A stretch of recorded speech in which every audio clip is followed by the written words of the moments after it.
গতকালকে রাতের অল্প একটু ভাত ছিল। তো সকালবেলা কি করব ভাবতেছিলাম। তারপর ভাবলাম যে ভাত একটু ভাজি করে দেই, তাহলে ঈশান আর সারারও খাওয়া হবে। আর সেই সাথে আমার ভাইয়েরও খাওয়া হবে। আর তার সাথে হচ্ছে স্কুলের টিফিন। এই ব্লগটা হচ্ছে ২-১ দিন আগের করা ছিল। আজকে আমি গিয়েছিলাম হাসপাতালে। যার কারণে আজকে সুন্দর করে গুছিয়ে ব্লগ বানাইতে পারি নাই। আগের কিছু ফুটেজ ছিল আর আজকে অল্প একটু করছি। ২ টা মিলে আজকে একটা ভিডিও আপনাদের সাথে শেয়ার করব। তো এখানে হচ্ছে ফ্রেঞ্চ ফ্রাই করতেছি। সবাইকে জানাচ্ছি শুভ সকাল। আশা করি আপনারা ভালো আছেন। তো ফ্রেঞ্চ ফ্রাই করতেছি হচ্ছে ওদেরকে টিফিন দেওয়ার জন্য। আজকে ঈশানকে আমি নিয়ে যাব স্কুলে। তো ফ্রেঞ্চ ফ্রাই করেছি আর তেমন কিছুই করি নাই। আর সকালের জন্য হচ্ছে বললাম ওই যে ভাত ভাজি করব। তো এখানে পেঁয়াজ কুচি দিয়ে একটু মটরশুঁটি দিছি। মটরশুঁটি দিলে দেখতে ভাল লাগে। খেতে খুব একটা যে স্বাদে ডিফারেন্স আসে সেটা কিন্তু না। কিন্তু চোখে দেখতে খুবই ভালো লাগে। তো পেঁয়াজ আর হচ্ছে মটরশুঁটি এটা একটা হালকা করে ভেজে এর মধ্যে একটা ডিম দিয়ে দিলাম। ভাতের পরিমাণ খুবই কম ছিল, অল্প একটু ছিল, এর জন্য ডিম একটাই দিয়েছি। তারপরে একটু হলুদ গুঁড়া দিয়ে ভাতটাকে সুন্দর করে ভেজে নিলাম। ভাতটা পরিমাণে কম ছিলে ভাতটা পরিমাণে কম থাকলেও খেতে কিন্তু খুব ভালো হয়েছিল, আমি একটু টেস্ট করেছিলাম। তারপর এখানে ওদেরকে টিফিনটা রেডি করে দিতেছি। আজকে টিফিনে তেমন কিছুই করিনি, শুধু ওই যে ফ্রেঞ্চ ফ্রাই করে দিয়েছি, আলু ভাজা যাকে বলে আর কি। আর সাথে হচ্ছে ডিম সেদ্ধ করেছি। এই বড় ডিমগুলো হচ্ছে আমাদের জন্য। আর ছোট ছোট যে কোয়েল পাখির ডিম দেখতেছেন এইটা হচ্ছে ওদের জন্য। তো সারাকে হচ্ছে টিফিনে দিয়ে দিলাম আর ঈশান সকালের যে খাবার খাবে তার সাথে খাওয়াই দিব, কারণ টিফিনে যদি দেই দেখা যাবে যে ডিম তো গলায় ঠেকার একটা চান্স থেকে যায়, এর জন্য টিফিনে দিব না, ওকে বাসায় খাওয়াই দিব। এরপর হচ্ছে ওদেরকে খাওয়ানো হয়ে গেছে, সারাকে পাঠিয়ে দিচ্ছে ওর বাবার সাথে আর আমি হচ্ছে ঈশান বাবুকে নিয়ে আসছি বলতে সকালবেলা আসলে ব্যাপারটা বলতে আমার ভুল হলো। সকালবেলা হচ্ছে ঈশানকে আমি ওর বাবার সাথে স্কুলে পাঠাইছিলাম। এখন আমি হচ্ছে ওকে স্কুল থেকে আনতে আসছি আর কি।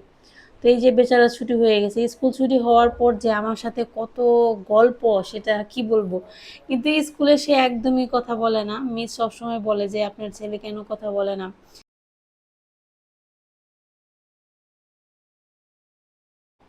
কিন্তু স্কুলে যেয়ে সে কারোর সাথে বন্ধুত্বও করে না, ওইভাবে কারোর সাথে মিশেও না, কথাও বলে না। কিন্তু বাসায় এত পরিমাণে কথা বলে, এটা দেখলে ও মানে ওরে দেখলে কেউ বিশ্বাসই করবে না যে স্কুলে যে কথা বলে না। স্কুল থেকে বেরোনোর সাথে সাথে যখনই আমার হাতটা ধরবো আর এই যে স্কুলের গল্প আমার কাছে সে করবে, আজকে এই করছি সেই করছি, আজকে ওই বন্ধু এই করছে সেই করছে, মানে ওর কথা শুনে আপনার মনে হবে যে স্কুলে সে খুবই অ্যাক্টিভ, কিন্তু বাস্তবে স্কুলে সে একটা কথাও বলে না। তারপর আর কি বাসায় আসার পর ভাতটা বসিয়ে দিলাম। আর আজকে দুপুরবেলা তেমন কিছু রান্নাবান্না হয় নাই। আর ওদের জন্য চিকেন ফ্রাই করতেছি। তেমন কিছু রান্নাবান্না না হলে আমি একটু চিকেন ফ্রাই করে দিই, তাহলে ওরা খুব আনন্দে মজা সহকারে খায় আর কি। তো এখানে চিকেন ফ্রাই করলাম আর আমি যা রান্না করছি তাই দিয়ে আর কি। ডাল রান্না করছিলাম, মুসুর ডাল। তো মুসুর ডাল দিয়ে চিকেন ফ্রাই দেখে কিন্তু খুব ভাল লাগে। তারপর হচ্ছে আমাদের জন্য একটু মাছ ভাজি করছিলাম। মাছ ভাজির সাথে একটু পেঁয়াজ দিছি আর একটু মশলা অ্যাড করে, মানে মাছের ঝুড়ি বলতে পারেন, তো একটা ঝুড়ি বানিয়েছিলাম আর কি মাছ দিয়ে। এরপর হচ্ছে ঈশান বাবুকে খেতে দিছি স্ন্যাক্স হিসেবে একটা বাঙ্গি। তো ওর বাঙ্গি খুবই পছন্দ। তো একজন দিদি আমাকে জিজ্ঞাসা করছিল বাঙ্গি কি। বাঙ্গি হচ্ছে বাংলাদেশে একটা ফল, এটার আসলে আরেকটা নাম কি আমি ঠিক জানি না। এটা হচ্ছে খেতে, সত্যি কথা বলতে এটার তেমন কোনো টেস্টই নেই, না আছে মিষ্টি না আছে টক, মানে কেমন যেন একটু অন্যরকম টাইপের একটা ফল।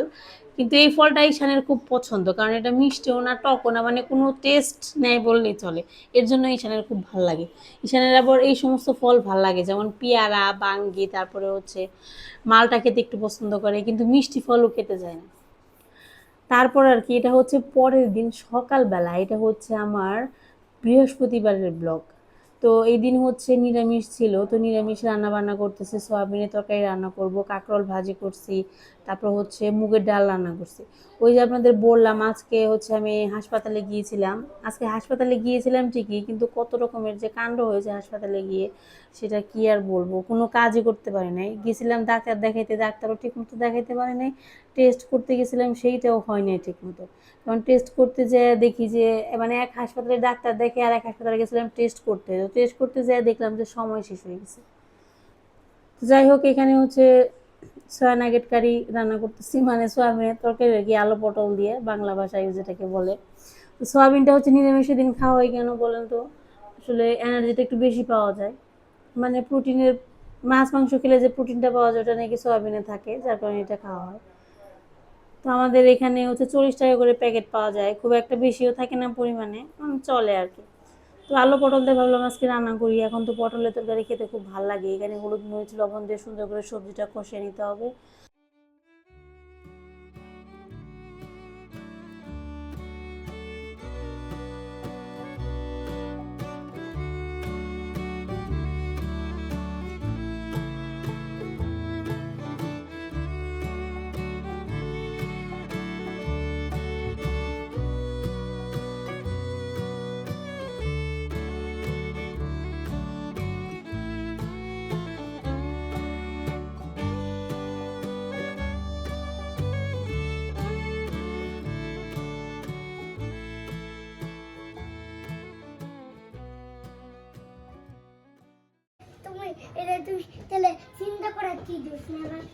হ্যাঁ, চিন্তা করার কোনো দোষ নেই, তুমি লক্ষ্মী হয়ে থাইকো, দুষ্টামি করো না। একা একা কোনো রুমে থাকবা না তুমি, ঠিক আছে? তুমি মামার সাথে আর বোনের সাথে থাকবা, ওকে? আ দুষ্টামি করো না বাবা, হ্যাঁ? লক্ষ্মী হয়ে থাইকো, ঠিক আছে? দুষ্টামি করলে তোমার জন্য চকলেট নিয়ে আসবো না। হ্যাঁ, রান্না বান্না শেষ করছি। রান্না বান্না শেষ করে আজকে তো বৃহস্পতিবার, নিরামিষ রান্না করছি, সয়াবিনের তরকারি, কাঁকরোল ভাজি, তারপর হচ্ছে মুগের ডাল রান্না করছি। এখন রান্না বান্না করে যাচ্ছি একটু হাসপাতালে। ওইরকম মানে অসুস্থতা নিয়ে যাচ্ছি না, যাচ্ছি হচ্ছে আমি যে আমার সুগারটা, তার যে ওষুধটা আমি খাইছিলাম বলতে ওইরকম মানে ডাক্তারের কোনো সাজেশন নিয়ে ওষুধটা খাইনি। এটা হয়েছিল কি যে যক্ষার সময় আমার তখন সুগারটা কন্ট্রোল করার জন্য কিছু ওষুধ দিছিল, তার মধ্যে ডায়াবেটিসের মেডিসিন ছিল। এমনিতে তখন তো ইনসুলিনও দিছিল, ইনসুলিনও নিয়েছিলাম, কিন্তু তার পাশাপাশি একটা মেডিসিন ছিল। তো ওইটা একদিন খাইছি, তারপর আমি ভাবলাম যে না, ওইটা হয়তো একটু বেশি পাওয়ারফুল হবে। তো আমি ভাবতেছি রেগুলার একটা খাওয়ার জন্য, মানে সবসময় খাওয়ার জন্য একটা ওষুধ দরকার, যেটা হয়তো ডাক্তারের কাছ থেকে যাই না আনলে ভালো হয়। তাই ভাবলাম যে আজকে যাই, যে একটু টেস্ট করে আসি, তারপর কিডনি বিডনি যা যা আছে সব টেস্ট করে আসি। সুগার টেস্ট করতে গেলে তো এইগুলো করে, তার পাশাপাশি একটু ডাক্তার দেখে তারপর একটা ওষুধ নিয়ে আসি সবসময় খাওয়ার জন্য। দেখা যায় সবসময় আসলে হাঁটতে যাওয়া হয় না, সময় পাই না, রান্না বান্না করতে করতে, বাসার কাজকর্ম করতে করতে সময় হয় না, তখন কাজকর্ম শেষ করতে করতে টায়ার্ড হয়ে যায়, যাইতেও ইচ্ছা করে না। তাই ভাবলাম যে একটা ওষুধ নিয়ে আসি, যাতে সেটা সবসময় খাইলে হাঁটতে যাইতে না পারলে একটু কন্ট্রোলে থাকে আর কি। আর কি তো রান্না বান্না করে এখন যাইতেছি, জানি আস্তে আস্তে দেরি হবে। ঈশানার সারা আজকে স্কুলে পাঠায় নাই, আজকে আমার ভাইয়েরা বড় অফিস ছুটি আছে, বন্ধ, তাই বললাম যে আজকে যাই, এই আর কি। বাবা দুষ্টামি করো না, ঠিক আছে? লক্ষ্মী হয়ে থাকো। তো রওনা দিলাম হাসপাতালে যাওয়ার উদ্দেশ্যে। আজকে যাব হচ্ছে মিরপুর বারডেম হাসপাতালে। যারা বাংলাদেশে থাকেন তারা তো চিনেনি, ওখানে ডায়াবেটিসের জন্য খুব ভালো ভালো ডাক্তার আসে, এবং বলতে পারেন যে ডায়াবেটিসের জন্যই বেশিরভাগ আর কি বিখ্যাত। তো এখানে যাব, এর আগেও কয়েকবার আমি গেছি। তো ডায়াবেটিসের জন্য কেন যাচ্ছি সেটা একটা ব্যাপার। আমি কিন্তু আপনাদের বলছিলাম যে ওষুধ খাই, কিন্তু পার্মানেন্ট কোনো ওষুধ আমি নিই নাই, মানে রেগুলার খাওয়ার জন্য আছে না, যে যাদের সুগার থাকে তাদের রেগুলার সবসময় খাওয়ার জন্য একটা ওষুধ দেয়, যেটা সবসময় খাবে, পাশাপাশি হাঁটাচলা করবে, খাওয়া কন্ট্রোল করবে।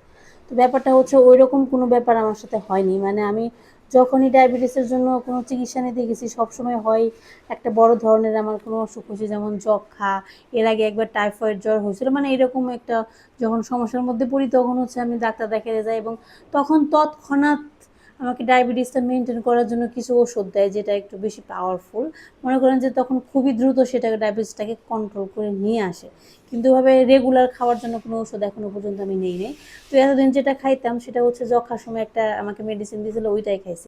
কিন্তু এখন ভাবলাম যে না, ওইটা বাদ দিয়ে এখন আমি সবসময় খাওয়ার জন্য একটা একটু কম পাওয়ারের মেডিসিন নেবো, যেটা আমি নর্মালি একটু খাবার দাবার কন্ট্রোল করলাম, সাথে একটু হাঁটাহাঁটি করলাম, তারপর ওই ওষুধটা খেলে যাতে একটু কন্ট্রোলে থাকে, এই আর কি।